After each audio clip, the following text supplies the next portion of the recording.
ఏమైంది? Owner advance ఇవ్వమని తెగ దొబ్బేస్తున్నాడు. ఇలా ఉంటే కాదు, ఏదో ఒకటి చేయాలి. ఏదో ఒకటంటే?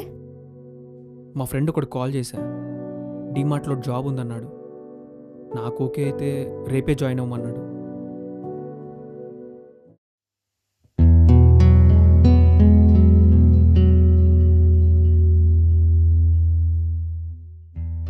నందు హా, బాయ్. బాయ్. హలో. హలో ఖుషి, నేను వచ్చేటప్పుడు కర్రీస్ తెచ్చేస్తా, హా, ఓకే. నువ్వు రైస్ పెట్టేసేయ్. సరే ఓకే. అయితే. ఇదిగో హా, కరెంట్ కుక్కర్లో పెట్టే రైస్. ఓకే. ఓకే.